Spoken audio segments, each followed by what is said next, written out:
السلام علیکم ورحمۃ اللہ وبرکاتہ۔ بسم اللہ الرحمن الرحیم۔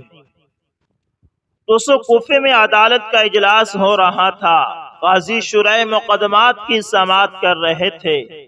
عدالت کے بہر اہل مقدمہ کا ہجوم تھا اور دربان انہیں باری باری ایک ایک کر کے اندر بھیج رہا تھا۔ فریقین قاضی کی خدمت میں حاضر ہوتے، اپنا معاملہ پیش کرتے، قاضی صاحب ان کا بیان لیتے، ان کی شکایتوں کی چھان بین کرتے اور حق و عدل کے مطابق فیصلہ کر دیتے۔ ایک عورت بھی اسی ہجوم میں منتظر کھڑی تھی۔ فکر و تردد اور ضعف اس کے چہرے سے صاف نظر آ رہا تھا۔ عورت کھڑے کھڑے اکتا گئی۔ لوگ آ جا رہے تھے۔ انتظار طویل تر ہوتا چلا گیا۔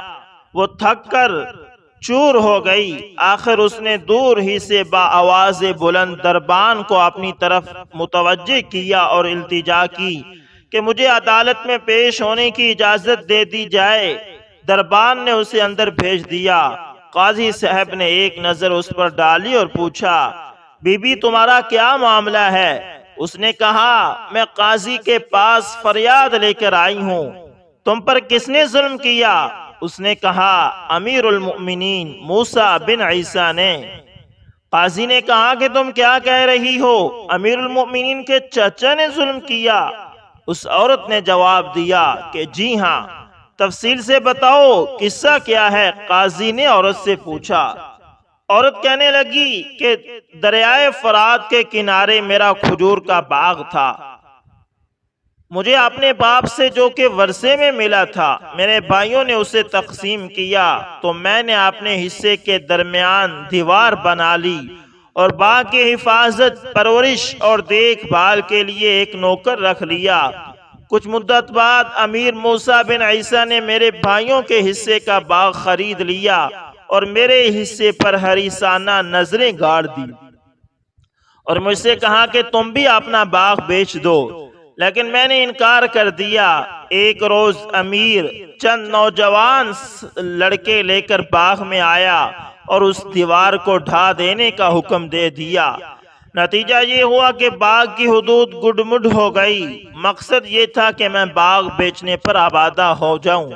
اے قاضی، اب میں آپ کی خدمت میں اپنا حق لینے آئی ہوں اور آپ کے سامنے اعلان کرتی ہوں کہ اپنا باغ امیر کے ہاتھ ہرگز نہ بیچوں گی۔ قاضی شرح نے لمحے بھر کے لیے سر جھکایا اور پھر آواز دی، غلام۔ غلام نے جواب دیا کہ جناب میں حاضر ہوں۔ قاضی نے کہا کہ مٹی کا ایک ڈھیلا لاؤ۔ غلام نے ڈھیلا پیش کر دیا۔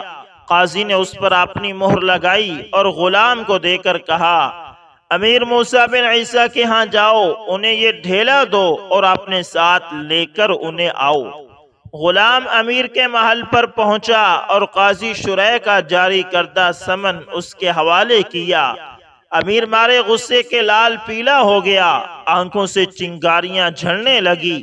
غیظ و غضب میں کبھی مسند پر بیٹھ جاتا، کبھی اٹھ کر ٹہلنے لگتا۔ پھر اپنے باڈی گارڈ افسر کو طلب کیا اور حکم دیا کہ قاضی شرح کے پاس جاؤ، میری طرف سے کہو تم بھی عجیب آدمی ہو، یعنی قاضی سے کہنا کہ تم عجیب انسان ہو۔ ایک عورت کا بالکل جھوٹا دعویٰ تم نے مان لیا اور اب مجھے اس کے دوش بدوش کھڑا کرنے کے لیے اپنی عدالت میں بلا رہے ہو۔ امیر مکرم، میں معافی کا خواستگار ہوں، میری جگہ کسی اور کو بھیج دو۔ باڈی گارڈ افسر نے دست بدستہ عرض کی، کیا تمہیں اس سے ڈر لگتا ہے؟ جاؤ، ابھی جاؤ۔ امیر چیخا۔ گارڈ افسر قاضی شرح کی عدالت میں حاضر ہوا اور امیر کا پیغام پہنچا دیا۔ قاضی نے باوقار آواز میں غلام کو حکم دیا کہ اس شخص کو پکڑ لو اور جیل میں بند کر دو۔ کیا آپ مجھے قید کرنے چلے ہیں؟ افسر نے حیرت اور خوف بھرے لہجے سے پوچھا۔ ہاں، میں تمہیں قید کر دوں گا، قاضی نے کہا۔ اس نے کہا کہ میں تو صرف قاصد تھا۔ قاضی نے کہا، تم ایک ناجائز کام کروانے میرے پاس آئے ہو، تم شریعت کا حکم معطل کرنا چاہتے ہو۔ امیر کو خبر ملی کہ قاضی نے گارڈ افسر کو جیل بھیج دیا ہے۔ تو اس کا پارا اور چڑھ گیا۔ اپنا حاجب شرح کی عدالت میں بھیجا۔ اس نے معزز جج سے گزارش کی کہ وہ گارڈ افسر تو صرف پیغام لے کر آیا تھا، اس کا قصور کیا تھا کہ آپ نے اسے جیل میں ٹھونس دیا؟ غلام، قاضی شرح نے پھر آواز دی۔ غلام حاضر ہوا تو کہا کہ اس حاجب کو بھی اس کے دوست کے ساتھ قید کر دو۔ دن ختم ہو چکا تھا۔ امیر حاجب کا نہایت بے چینی سے انتظار کر رہا تھا۔ آخر کھوج لگایا تو حقیقت آشکار ہوئی۔ اس نے کوفے کے بڑے بڑے معزز شہری، جن میں قاضی شرح کے 2 احباب بھی تھے، طلب کیے۔ انہیں سارا قصہ سنایا اور کہا کہ آپ لوگ قاضی کے پاس جائیں، انہیں میرا سلام کہیں اور بتائیں کہ قاضی نے میری توہین کی ہے۔ میں عام آدمی نہیں ہوں کہ عدالتوں میں حاضری دیتا پھروں۔ قاضی شرح کے احباب قاضی صاحب کے پاس گئے اور امیر کا پیغام پہنچایا۔ تم لوگ مجھے ایسی بات کہنے آئے ہو جس کا تمہیں حق نہیں۔ قاضی شرح نے جواب دیا اور پھر اپنے خدام کو آواز دی۔ کچھ لوگ ہیں۔ چند نوجوان دوڑتے ہوئے آئے۔ قاضی نے کہا کہ ان لوگوں کو جیل پہنچا دو۔ قاضی کے دوست دم بخود رہ گئے۔ انہیں توقع نہ تھی کہ قاضی شرح اس طرح بے رخی سے پیش آئیں گے۔ دوست بولے کہ ہمارا جرم کیا ہے؟ قاضی نے جواب دیا کہ تم لوگ فتنہ ہو، حق کی راہ میں مزاحم اور قوانین شریعت کے نفاذ میں رکاوٹ بن رہے ہو۔ تمہاری سزا قید ہی ہو سکتی ہے۔ انہوں نے کہا کیا واقعی کر گزرو گے؟ یعنی دوستوں نے کہا کہ کیا تم واقعی ہمیں قید کرو گے؟ قاضی صاحب نے کہا ہاں، تاکہ آئندہ کسی ظالم کا پیغام تم لوگ نہ لا سکو۔ امیر موسیٰ بن عیسیٰ کو پتہ چلا تو اپنا گھڑ سوار دستہ لے کر جیل خانے پہنچ گیا۔ دروازہ کھلوایا اور ان سب قیدیوں کو چھوڑ دیا جنہیں قاضی نے قید کیا تھا۔ اگلے روز صبح سویرے قاضی شرح کچہری لگائے بیٹھے تھے کہ جیل کا داروغہ حاضر ہوا اور امیر موسیٰ نے جو کچھ کیا تھا اس کی ساری روادات سنائی۔ قاضی شرح فوراً اٹھ کھڑے ہوئے، گھر پہنچے اور غلام سے کہا کہ میرا سامان بغداد پہنچا دو۔ کیا جناب منصب عدالت چھوڑ دینا چاہتے ہو؟ غلام نے پوچھا۔ بخدا ہم نے یہ منصب ان سے مانگا نہیں تھا، بلکہ انہوں نے خود یہ کام زبردستی ہمارے سپرد کر دیا تھا اور ہمیں ضمانت دی تھی کہ وہ عدالت کے کام میں مداخلت نہیں کریں گے۔ قاضی شرح نے غلام کو جواب دیا۔ امیر کو خبر ملی کہ قاضی صاحب نے استعفیٰ دے دیا ہے اور بغداد جا رہے ہیں تو بڑا گھبرایا۔ ان نے خلیفہ کو اس مظلوم خاتون کی داستان سنا دی تو کیا ہوگا؟ یعنی اگر قاضی شرح نے جاتے ہوئے خلیفہ کو یہ مظلوم عورت کی داستان سنائی تو خلیفہ میرے ساتھ کیا رویہ کرے گا؟ امیر کو فکر لائے گا۔ فوراً باڈی گارڈ ساتھ لیے اور قاضی صاحب کو راستے ہی میں جا لیا اور پھر منص سماجت کرنے لگا کہ ابو عبداللہ دیکھیے نا، آپ نے میرے آدمی قید میں ڈال دیے۔ ہاں، میں نے انہیں قید و بند میں ڈال دیا۔ وہ میرے پاس پیغام لے کر آئے تھے اور تو نے ایک بے کس عورت پر ظلم کیا۔ قاضی صاحب نے جواب دیا۔ اب امیر کہنے لگا کہ آؤ واپس تشریف لے چلیے اور اپنے فرائض ادا کیجئے۔ میں عہد کرتا ہوں کہ جو کچھ آپ چاہیں گے وہی کروں گا۔ نہیں، جب تک وہ سب لوگ جیل نہیں چلے جاتے میں یہاں سے ہرگز جنبش نہ کروں گا۔ قاضی نے کہا قید خانے واپس چلے جائیں؟ اس نے پوچھا یعنی جو لوگ میں نے چھڑائے تھے کیا وہ قید خانے چلے جائیں؟ قاضی صاحب نے کہا ہاں، ورنہ میں امیر المؤمنین مہدی کے دربار جاؤں گا اور جو بوجھ انہوں نے میرے کندھوں پر لاد رکھا ہے اسے اتار کر ان کی خدمت میں رکھ دوں گا۔ امیر موسیٰ کے لیے سر تسلیم خم کرنے کے سوا کوئی چارہ نہ تھا۔ ان سب لوگوں کو جیل بھجوا دیا جنہیں قاضی صاحب نے قید کیا تھا۔ اب قاضی نے اپنے معاونین سے کہا امیر کی سواری کی لگام پکڑو اور اسے میری عدالت میں حاضر کرو۔ حکم کی تعمیل ہوئی۔ امیر موسیٰ عدالت میں حاضر کیے گئے۔ قاضی شرح نے مظلوم عورت کو امیر کے ساتھ کھڑا کیا اور کہا بی بی، فریق ثانی حاضر ہے، جو کچھ کہنا چاہتی ہو کہو۔ لیکن سب سے پہلے ان لوگوں کو تو جیل سے رہا کریں، میں حاضر ہو چکا ہوں۔ امیر موسیٰ نے کہا ہاں اب انہیں رہا کر دیے جائے گا۔ قاضی صاحب نے کہا اور پھر امیر سے پوچھا اس خاتون نے جو دعویٰ کیا ہے اس کے متعلق کیا خیال ہے؟ یہ سچ کہتی ہیں؟ امیر نے کہا جی۔ جو مال آپ نے لیا ہے اسے واپس کر دیجئے، اور جو دیوار گرائی تھی ویسی ہی نئی دیوار فوراً بنوا دیجئے۔ امیر نے کہا کہ حکم کی تعمیل ہوگی۔ بی بی کوئی شکایت باقی تو نہیں رہی؟ قاضی صاحب نے پوچھا نہیں۔ اللہ تعالیٰ آپ کی جان و مال میں برکت دے اور آپ کو جزا خیر عطا کرے۔ کاش ایسے عدل و انصاف کے دور کو ہم اپنی آنکھوں سے دوستو دیکھ لیتے۔ بہرحال اللہ تعالیٰ کی ذات سے مایوسی گناہ ہے، اس لیے امید رکھنی چاہیے کہ انشاءاللہ وہ دور پھر سے ضرور آئے گا۔ تاہم دعا اور دعا نہیں چھوڑنی چاہیے۔ اے دعا تو عرض کر عرش الہی تھام کے، یا خدا تو پھیر دے رخ گردش ایام کے، رحم کر اپنے ناعین کرم کو بھول جا، ہم تجھے بھولے ہیں لیکن تو نہ ہم کو بھول جا۔ اللہ اکبر۔ اللہ تعالیٰ ایسے قاضی ہمیں بھی عطا فرمائے۔ دوستو اسی طرح معرف ابن شخیر رحمت اللہ تعالی بہت بڑے بزرگ تھے۔ خواب دیکھا کہ قبرستان پھٹا اور ان سے مردے نکلے اور کچھ چھننے لگے ہیں۔ ایک آدمی جا کر درخت پر ٹیک لگا کے، یعنی ایک مردہ درخت پر ٹیک لگا کے بیٹھ جاتا ہے۔ یہ اس کے پاس جاتے ہیں اور کہتے ہیں کہ بھائی یہ کیا ماجرا ہے؟ وہ مردہ کہتا ہے کہ ہم مسلمان جو پہلے مر چکے ہیں ہم وہ ہیں، اور یہ جو چن رہے ہیں یہ ثواب ہے جو پیچھے لوگ ان کو پہنچا رہے ہیں۔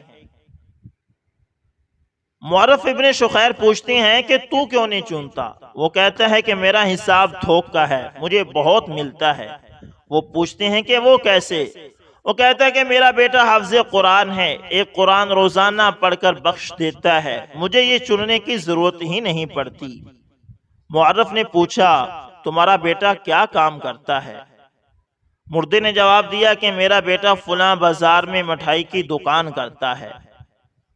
معرف رحمت اللہ تعالی کی صبح آنکھ کھلی تو وہاں گئے، دیکھا کہ ایک نوجوان بڑی خوبصورت داڑھی والا، بڑا نورانی چہرہ، اپنا سودا بھی بیچ رہا ہے اور ساتھ ہونٹ بھی ہلا رہا ہے۔ انہوں نے کہا بچہ کیا کر رہے ہو؟ کہا جی قرآن پڑھ رہا ہوں۔ کس لیے؟ کہا جی میرے باپ نے میرے اوپر احسان کیا اور مجھے قرآن پڑھایا اور میرے لیے رزق کا انتظام کیا، میرے لیے سارے پاپڑ بیلے، میں چاہتا ہوں کہ اس کے احسان کا بدلہ دوں۔ میں روزانہ ایک قرآن مجید پڑھ کر اپنے والد کو بخش دیتا ہوں۔ کوئی سال گزرا تو دوبارہ دیکھا، یعنی معرف رحمت اللہ تعالی کو چند سال بعد پھر خواب آیا۔ کیا دیکھتے ہیں کہ وہی قبرستان ہے، وہی مردے، وہ آدمی جو ٹیک لگا کے بیٹھا تھا اس کو بھی دیکھا کہ اب وہ بھی چنتا پھر رہا ہے۔ تو ایک دم آنکھ کھل گئی، تو صبح ہی صبح جب بازار کھلا تو اس بازار میں گئے، پوچھا بھائی یہاں ایک نوجوان حلوائی تھا، کہا جی اس کا انتقال ہو گیا، وہ پیچھے والا سلسلہ بند ہو گیا۔ دوستو اس لیے جو بھی آپ کے رشتہ دار عزیز و قارب فوت ہو گئے ان کو لازمی پڑھ کر بخشا کریں، ان کے ہدیہ کیا کریں۔